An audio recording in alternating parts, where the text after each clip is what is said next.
Good morning. Welcome to Wonderland of Possibilities, where anything is possible and magic is real. And there's always emphasis on the real. My name is Venus Castleberg, your host, and so happy to be here with you today. Um, wow, what a topic, right? How do you get the life that you've always wanted? Hmm, I wonder. So, for some of you, you've been on the broadcast earlier this month, and I started with asking, right? So, in order to have the life you truly want, you have to ask for it. So, and not have it be a pie in the sky, hope and a dream, wish, right? But like truly ask for it. And one of the ways that we do that is by writing things down. Well, if you've been following me this month, we've been talking a lot about receiving, asking the body, receiving from the body, right? So there's this the theme of the month was ask and receive. And one of like I did a impromptu little video that some of you might have seen where like if it's not showing up the way that you wanted it to or the way that you thought it would or the way that you thought you would like it to look, and let's say you've got, I don't know, you're more anxious this month, or you're feeling more behind this month, or you're feeling more attacked this month, whatever it is, right? I wonder, first of all, is this the change you've been asking for showing up in a way you didn't expect?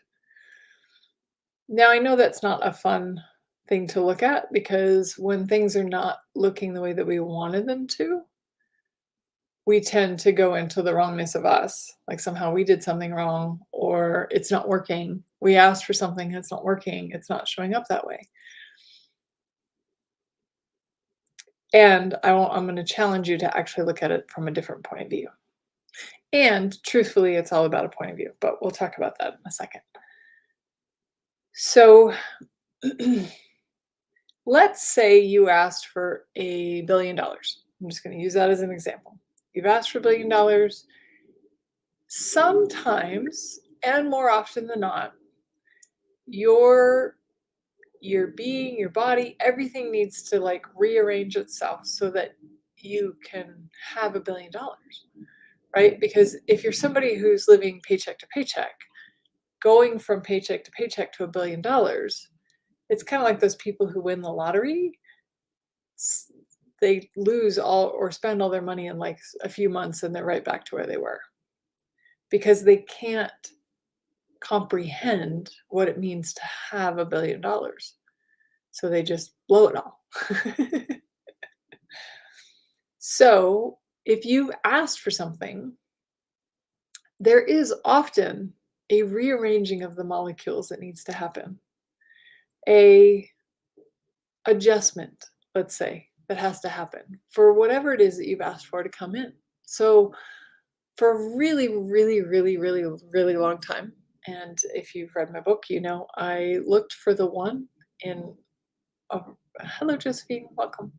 I looked for the one in all the wrong places. So I was a hopeless romantic, fell in and out of love all the time. And by the way, February is all about relationships. So stay tuned. Um, and I really had to get through a lot of not so great relationships to figure out what I didn't want to create what I did want, right? Awesome. Thanks, Josephine. Great question. It's called Here to Forever, Finally Free to Be Me. And it is on Amazon. But it's also in Barnes and Noble and bookstores. So, and thanks for asking. If you're looking for like a relationship, we'll use that as an example now, and you there is like an alignment of like, okay, let's get out all the things that you don't want so that you're clear. So I think I said this, but if I didn't say this, I'll go back to your ask list, writing down all of the things that you're asking for. Let's say you wrote down you would like a relationship in there. I do highly recommend that you write down whatever all the attributes you would like in a relationship, but that you also include all the things that you don't want in a relationship. It's important for you to be clear on both accounts, right? Because I did a lot of asking for what I wanted. And so I'd get a guy that had everything I wanted and then a lot of things I didn't want, but I never really was clear on the fact that I don't want those things, right?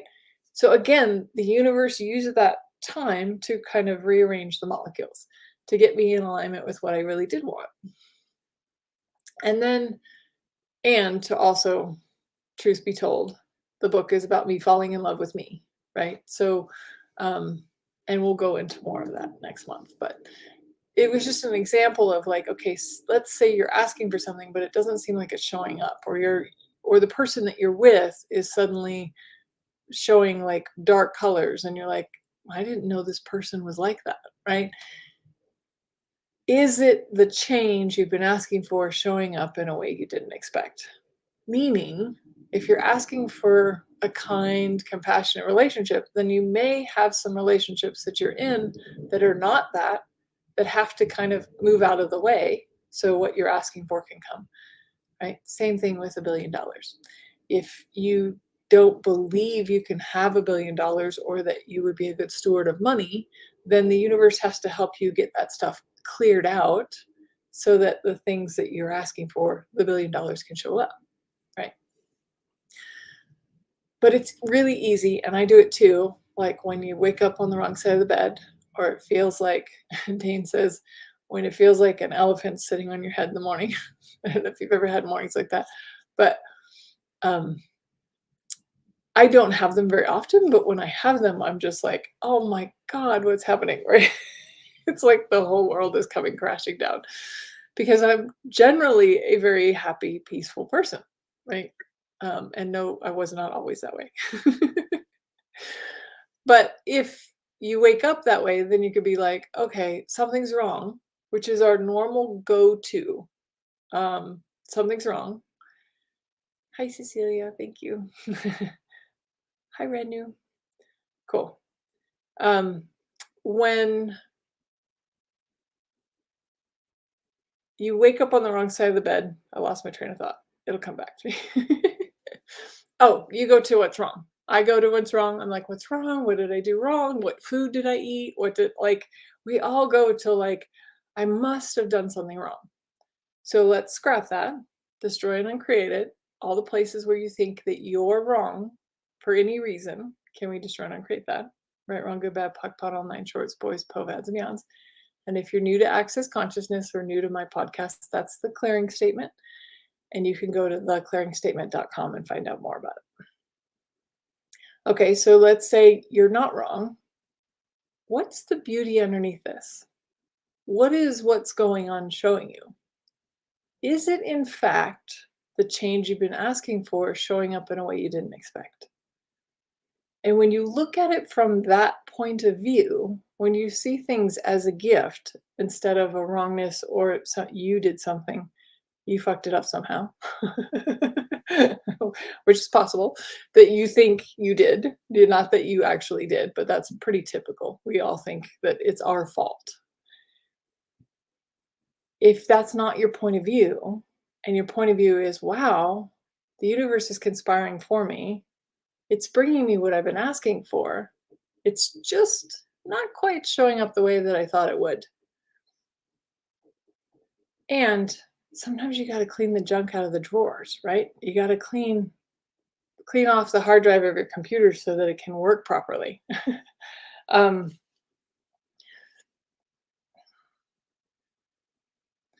So if you weren't wrong, what possibility could it be? If this wasn't a problem, what possibility could it be? And my favorite, still to this day, is this the change that you've been asking for showing up in a way you didn't expect? And when you have that point of view, when you see it from that point of view, then you might be able to practice more gratitude than judgment. And as always, Judgment cannot exist with gratitude. Thank you for being here. Thank you for being you. I am so grateful. Have a magical day. Bye.